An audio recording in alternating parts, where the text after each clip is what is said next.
दोस्तों नमस्कार, कैसे हो आप लोग। उम्मीद है कि बहुत ही अच्छे होंगे।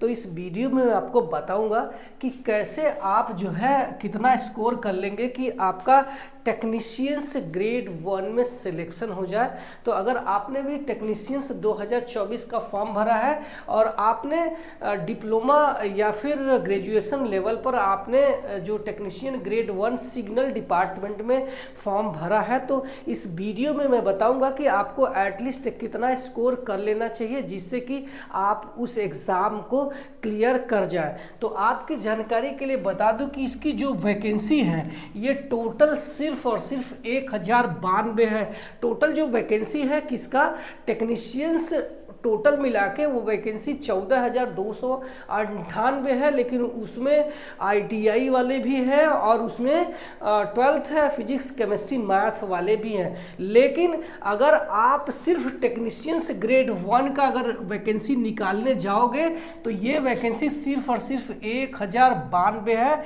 जो कि बहुत ही कम है। इसके लिए आपको बहुत ज़्यादा हार्ड वर्क करने की ज़रूरत है।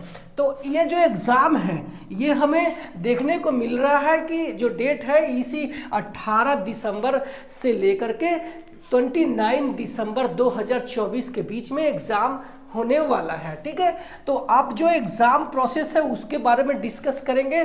तो एक ही CBT होने वाला है।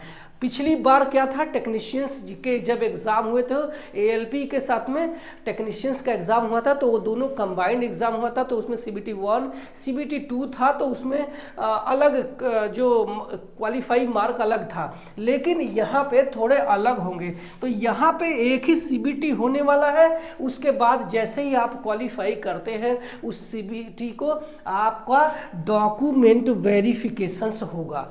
ठीक, डॉक्यूमेंट वेरिफिकेशन के बाद आपका जो मेडिकल स्टैंडर्ड है, चाहे वो B1 हो, चाहे B2 हो, चाहे A3 है, इस तरीके से। लेकिन यहाँ पे मैं बता दूं कि ये जो टेक्नीशियंस ग्रेड वाले हैं इसका जो मेडिकल स्टैंडर्ड है ये B2 है। तो मेडिकल एग्ज़ाम होगा, उसके बाद आपको ट्रेनिंग के लिए भेज दिया जाएगा। इस ट्रेनिंग के बाद आपकी जो पोस्टिंग है किसी भी रेलवे स्टेशन पे हो जाएगी, जहाँ आपके अंडर में 4 से 5 स्टेशनों के सिग्नलिंग डिपार्टमेंट के काम करने हैं। ठीक है, तो ये तो हो गया हमारा एग्ज़ाम प्रोसेस। अब बात करते हैं कि CBT कैसा होगा। तो ये जो CBT है इसमें 100 क्वेश्चंस मिलेंगे, आपको देखने को मिलेंगे, जिसके लिए आपको 90 मिनट दिया जाएगा। 100 क्वेश्चंस 90 मिनट। ध्यान रखना कि ये 1/3 निगेटिव मार्किंग है, जो कि अच्छे लोगों को डुबो देता है। तो आपको इससे बचने के लिए ज़्यादा तुक्का नहीं लगाना है। ठीक है, तो ये हो गया हमारा क्वेश्चंस का कितने क्वेश्चंस रहेंगे। अब देखते हैं कि इसमें प्रश्नों का बंटवारा क्या है। यानी कि मैथमेटिक्स में आपके 20 क्वेश्चंस रहने वाले हैं, रीजनिंग के 15 क्वेश्चंस रहने वाले हैं, कंप्यूटर के यहाँ पे 20 क्वेश्चंस रहने वाले हैं, बेसिक साइंस एंड इंजीनियरिंग ये जो क्वेश्चंस है ये 35 क्वेश्चंस रहने वाले हैं। जनरल अवेयरनेस के जो क्वेश्चंस है ये 15, सिर्फ 15। ये जब टोटल हम कर देते हैं तो यहाँ पे 100 क्वेश्चंस रहने वाले हैं। ध्यान रखना ये जो फॉर्म भरा गया है ये सब डिप्लोमा और BTech वाले बच्चों ने फॉर्म भरा है, BSc वालों ने फॉर्म भरा है, जिनकी तैयारी का जो लेवल है ये मान के मैं चलता हूँ कि बहुत ज़्यादा हाई लेवल की इनकी तैयारी होगी, क्योंकि ये ग्रेजुएशन और डिप्लोमा वाले बच्चे हैं।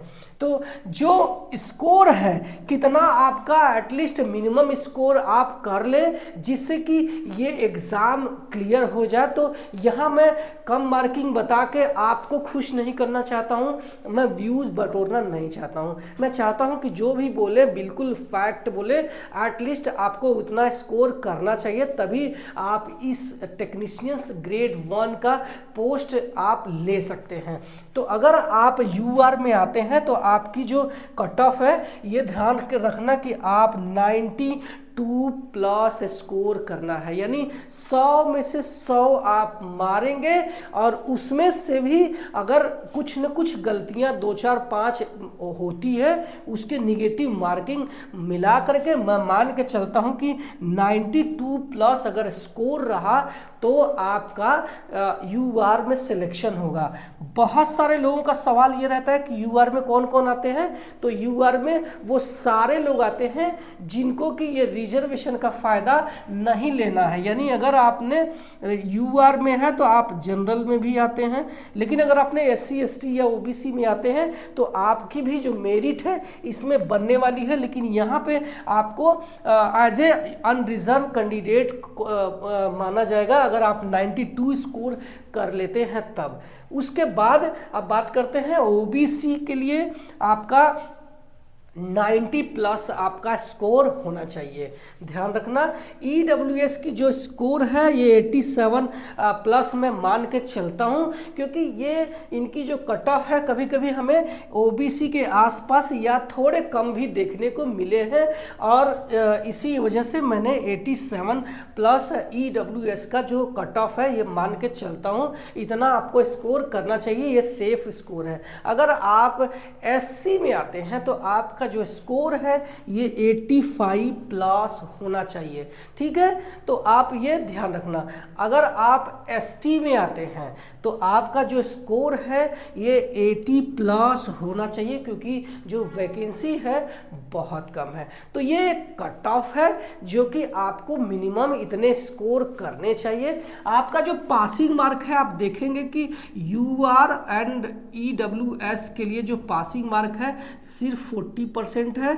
ईडब्ल्यूएस अरे सॉरी ओबीसी एंड एससी के लिए जो पासिंग मार्क है 30% है। वहीं अगर आप एसटी में हैं तो 25% है। लेकिन इसको आप भूल जाओ, क्योंकि ये सिर्फ और सिर्फ तब पासिंग मार्क है जब नंबर ऑफ वैकेंसी लाखों में है, वहाँ बच्चे ही नहीं मिलते हैं, तब ये क्वालिफाई मार्क मान सकते हैं। लेकिन जब आपके पास वैकेंसी इतनी कम है तो आपका जो स्कोर है ये ही होना चाहिए। उम्मीद है कि आप इसको समझ गए होंगे। मिलते हैं अगले वीडियो में। आप मेरे चैनल पे पहली बार आए तो सब्सक्राइब कर लेना। अगर आप मुझे कुछ और पूछना चाहते हैं, इंस्टाग्राम में जुड़ना चाहते हैं, तो आप मुझे इंस्टाग्राम में भी फॉलो करते सकते हैं, वहाँ अपने सवाल मुझे पूछ सकते हैं। आपको ये वीडियो कैसा लगा है वो भी मुझे ज़रूर बताएं। मिलते हैं अगले वीडियो में किसी और इन्फॉर्मेशन के साथ में। तब तक के लिए थैंक यू सो मच।